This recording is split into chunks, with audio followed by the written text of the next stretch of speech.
generally speaking, legality in racing really boils down to whether or not you broke the rules. Whether or not you cheated with your horsepower in a Formula 1 season. Or whether you had too much of a fuel tank. Or stuff like that. But what if the entire race is illegal? Well, that's a bit more interesting, and that is what we are talking about today with the US TRANS-CONTINENTAL Dash.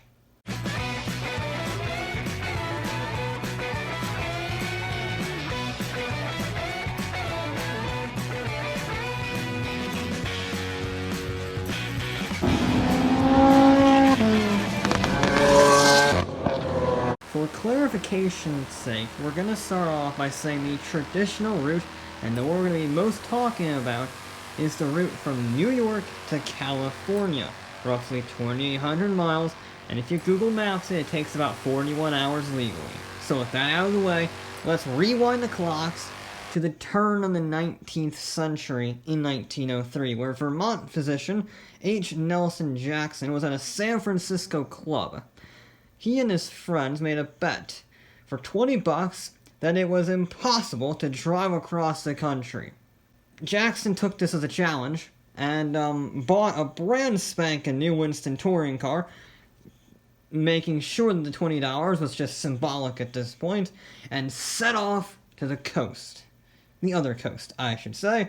And despite many breakdowns, muddy roads, and a sheer lack of roads in early 1900s America, he arrived in New York City in 63 days.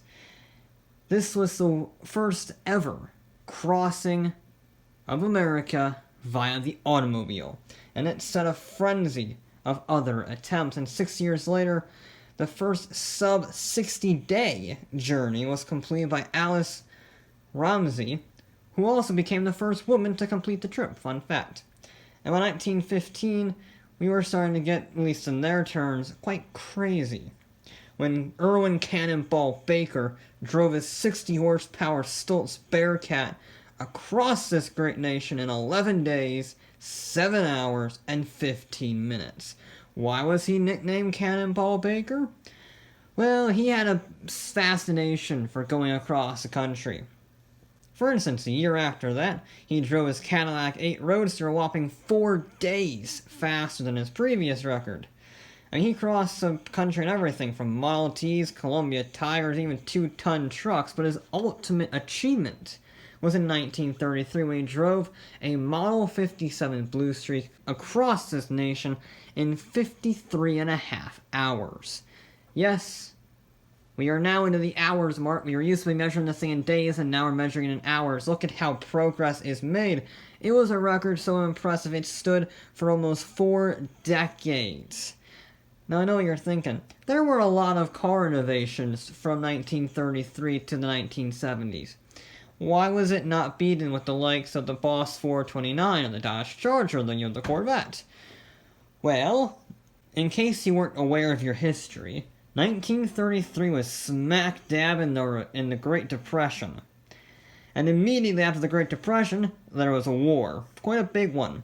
That sort of drew our attention away from driving across the country. Then there was that whole Russia problem, which drew our attention even more away from going across the country. The point is, 1940 to about 1970 was really difficult for America in terms of international crises that we had to deal with. But it came back. This time a bit more shady, shall we say. Back in the 1930s, there wasn't really a police force capable of, doing anything to stop this, and no one really cared.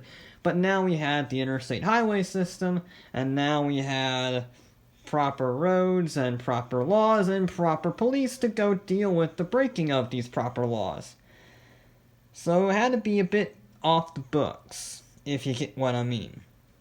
Which is ironic because the guys that restarted it were the editor and writer of Car and Driver, Stephen Smith and Brock Yates, respectively, when they conceived the Cannonball Baker Sea to Shining Sea Memorial Trophy Dash in 1971 as an unsanctioned coast-to-coast race.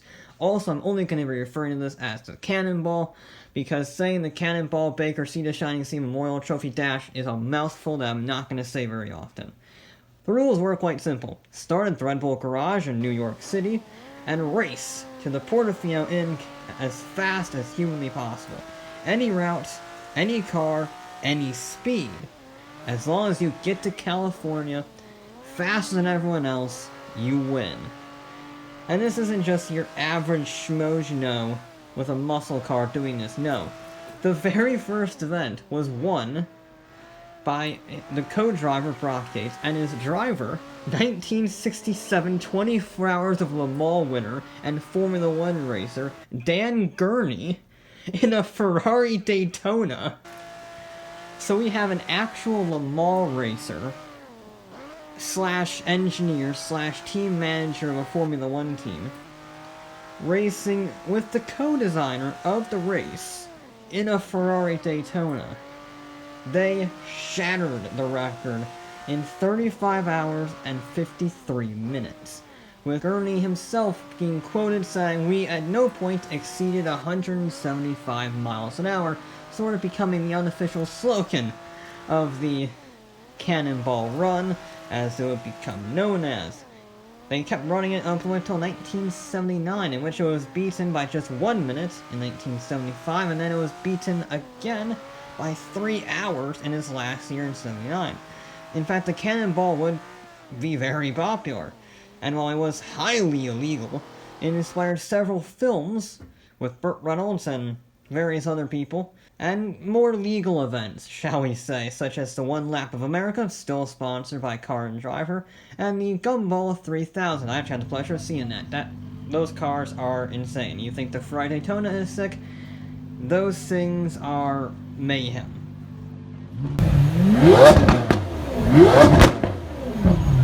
But it sort of fizzled out as Car and Driver started to become a bit more respectable, and they figured out they should probably stop sponsoring unsanctioned street racing across the nation. So a Cannonball veteran, Rick Doherty, formed the U.S. Express in 1981 to continue the Cannonball Run legacy. And in fact, the last year it ran, in 1983, they set a record at 32 hours and 7 minutes, which would stand for over 20 years. Helped out, no doubt, by a Ferrari 308. If you want to cross the country very quickly, apparently you gotta go to Ferrari. But again, you might be thinking that a lot of innovation happened from 1983 to the 2000s. Why did no one try and beat it? Well, once again, we got a little busy. We invaded Grenada and Panama, and we saw witness to the collapse of the Soviet Union, and Reagan was it was a very busy few decades again. So people sort of lost interest and didn't really care. Until 2006, when Alex Roy and David Mayer pulled out all the stops to reclaim the record that was last set in 1983. They bought a used BMW M5, outfitted with a larger fuel tank, police radio jammers, radio scanners, spotter vehicles to scout the road ahead of them, and infrared lights mounted to their car to disguise the license plate. I mean, they even hired a spotter plane to fly above the freeway in front of them to scout for police and traffic. This must have been hella expensive. I can't even think of the logistics of hiring a goddamn plane for your little run. But it paid off. The result? 31 hours and 4 minutes with a renewed interest in the Cannonball Run. Of course, saying that, it took 7 years to beat them, when a 2004 Mercedes CL55 AMG broke the 30-hour barrier at 28.5 hours. Not bad, but there could be better. There could be better Mercedes, too. At least that's what Arnie Tillman, Doug Tabbitt, and Berkeley Chadwick thought, because they took their Mercedes E63 AMG, fitted it with a 250-liter fuel tank, gyro-stabilized binoculars, radar detection equipment, radar jammers, tail-light kill switches, and over 700 horsepower going to the wheels.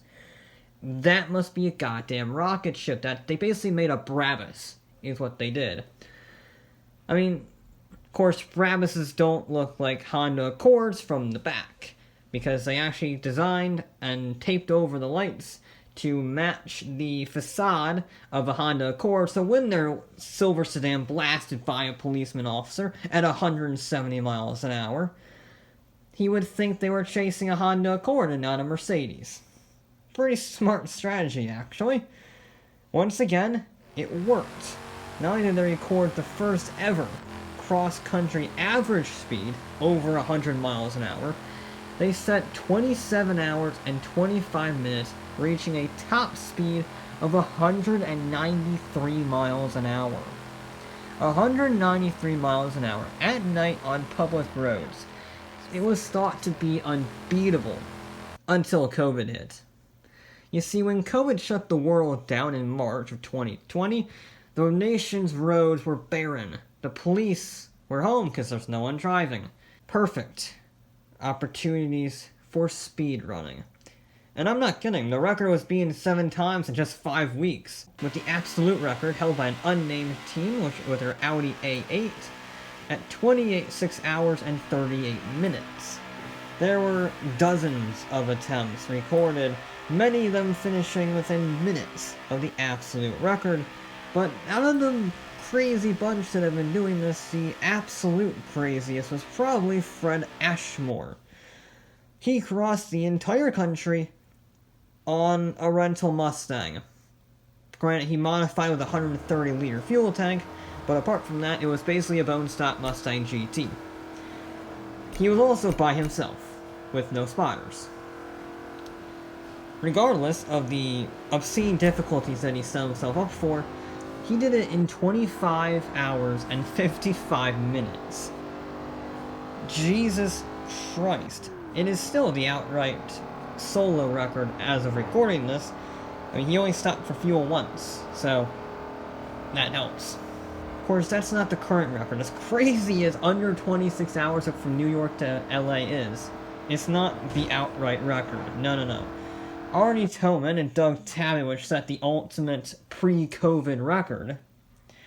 They decided to go for a COVID run with another one of their tricked out cars, this time an Audi A6, which was modified to look like a Ford Taurus Interceptor, so that when you blew past, the police would just think you're another policeman officer and leave you be.